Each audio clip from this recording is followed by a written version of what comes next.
So, I couldn't exactly call myself a Wes Anderson fan. I think I've seen maybe three of his films over the years. And while I can absolutely say I can appreciate his quirky nature and unique methodology when it comes to filmmaking, he's not a director I typically tend to seek out. I don't have any particular problem with the man. I think I just choose his films on a case by case basis. For example, I skipped Asteroid City last year because the trailer really didn't tell me anything as far as what the actual plot of the film was. Well, I could clearly see the quirky nature of his filmmaking at play. It wasn't enough on its own. That being said, the trailers for the Phoenician Scheme were largely in the same vein. I went into this movie strictly because I think the trailer grew on me over time. I didn't really particularly know what the movie was going to be about. I obviously saw the nature of the filmmaking style in the trailer, as we always do in a Wes Anderson film. But initially, it was just like whatever. And I felt the same thing about Asteroid City. Now, the really ironic thing is when Asteroid City's trailer kept getting slapped in my face with how often I'm in the theater, I went from indifferent to annoyed by the time it came out.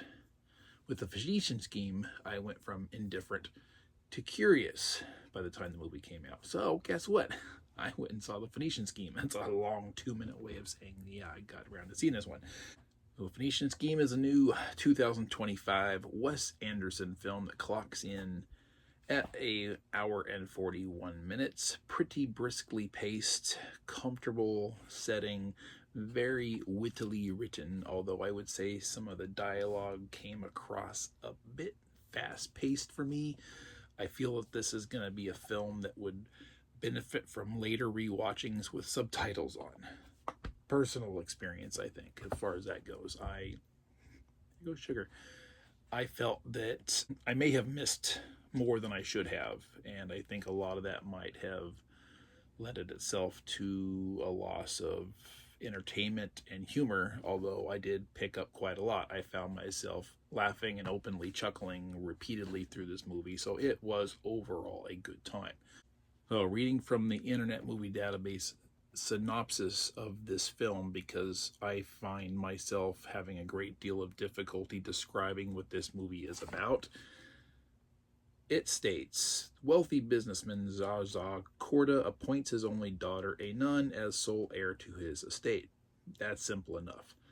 As Korda embarks on a new enterprise, they soon became the target of scheming tycoons, foreign terrorists, and determined assassins.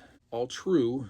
However, the main driving force really behind this film is said business tycoon Zsa Zsa Korda, played by Benicio del Toro brilliantly, being pursued by not only the U.S. government, but kind of a unspecified UN type organization. I should specify this is actually a period piece that appears to be taking place in the 50s-ish, based on technology, decor, clothing styles, and the like. They are actually the driving force behind the plot of this movie, and they are trying to take down this corrupt businessman from his latest big lifetime achievement project in the norths of Africa, because, as they put it, Mr. Korda is always acting in a nature against all of these nations' best interests. And if there's one thing all these nations can agree on, is that this dude is bad news and needs to go down. Not die, just go down financially. Take him down, take him off the table. So everything is spent trying to do that.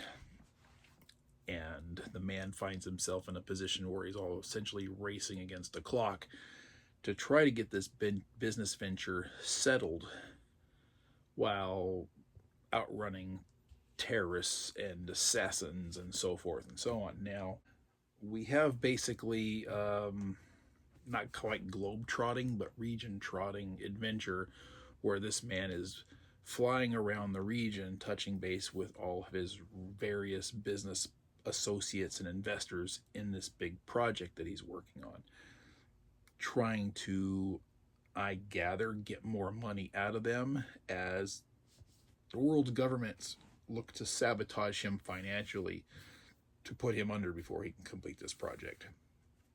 And he's narrowly escaping an assortment of assassination attempts, and at this point he's becoming increasingly certain he's going to die, which is why he appoints his daughter his sole heir for his business ventures, hoping someone will take over for him to continue on in the venture that he's trying to do, which I'm not going to go into details.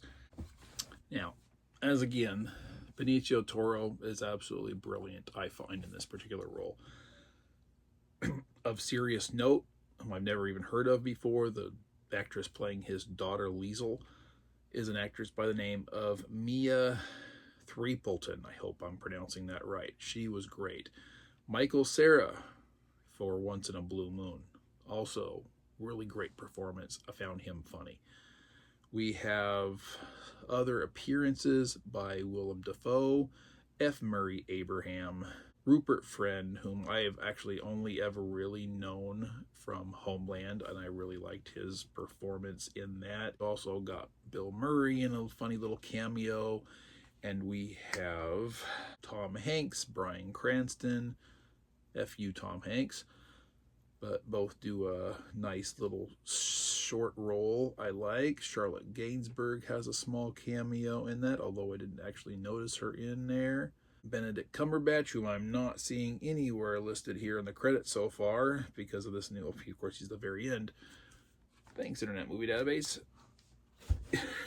He plays a nut. It's so much fun to watch him. There's not a whole lot that I can say about this movie without going into too much detail and falling down the rabbit hole, and that would make for an excessively long review. I like this movie. It seems to be attracting more of an older crowd, perfectly fine. I'd like to watch it again. It's probably one I'll add to my library because I'd really like to watch it at home with the subtitles on and see what I may have missed. It gets some dumb recommendation from me. I had absolutely zero problems with this film. It was just zany fun. Zany fun. We're going to put it at that. It's quirky, it's witty, and I found it to be just a unique flavor that this movie season was needing. So there it is. Thank you for watching. Have you seen The Phoenician Scheme? Will you be seeing The Phoenician Scheme? Do you have anything to say about The Phoenician Scheme? Word box below. As usual, thank you. Bye-bye. Good night.